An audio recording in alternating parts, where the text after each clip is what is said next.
Gilliard. I got so much motherfucking design on right now. Break it down, bring it back, make it clap. I got 3 old thoughts, new block, where that bitches on my line, and you know they come strap. Bismillahirrahmanirrahim. Assalamualaikum warahmatullahi wabarakatuh.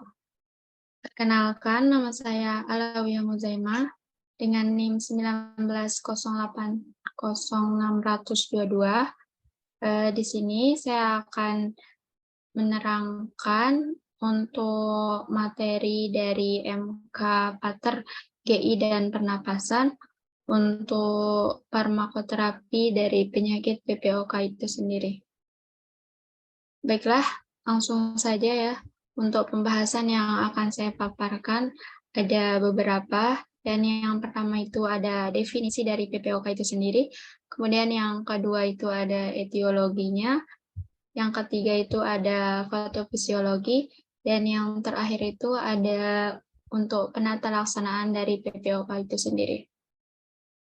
Next, untuk pembahasan yang pertama, yaitu definisi dari PPOK atau penyakit paru obstruktif kronik, yang dimana ini tuh suatu penyakit paru yang tidak menular, yakni yang ditandai dengan terjadinya hambatan aliran udara seperti halnya asma.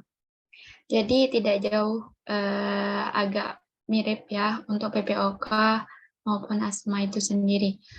Kemudian untuk penyakit PPOK itu sendiri merupakan kondisi peradangan paru-paru, yakni yang jangka panjang yang menyebabkan terjadinya obstruksi aliran udara pada paru-paru. Untuk gejala yang terjadinya itu mencangkup kesulitan bernapas, batuk, produksi dahak, serta mengi. Dapat dilihat pada ilustrasi yang di bawah itu ya. Kemudian untuk etiologi dari PPOK itu sendiri, yang pertama itu karena ada kebiasaan merokok, kemudian yang kedua itu karena ada riwayat infeksi saluran napas juga, kemudian faktor genetik atau faktor dari keturunan, kemudian yang terakhir itu ada polusi udara. Untuk patofisiologi dari PPOK itu sendiri, seperti yang ada di slide ya. Yang pertama itu dari faktor resikonya, kemudian menyebabkan iritasi, kemudian ada aktivasi dari mediator inflamasinya, kemudian untuk ileum sekresi mukus, sampai seterusnya itu sampai ke selanjutnya. Nah, untuk selanjutnya itu ada penata laksanaan dari PPOK itu sendiri, di mana penata laksanaannya itu ada untuk terapi farmakologinya, dan ada juga untuk terapi non-farmakologinya. Di mana untuk terapi farmakologinya itu meliputi obat-obatan yang paling sering digunakan dan merupakan pilihan utama atau lini pertama, yakni dari bronchodilator, kemudian penggunaan obat lain juga itu seperti kortikosteroid, kemudian ada antibiotik dan antiinflamasi yang diberikan kepada beberapa kondisi tertentu, tergantung tingkat keparahan dari PPOK itu sendiri.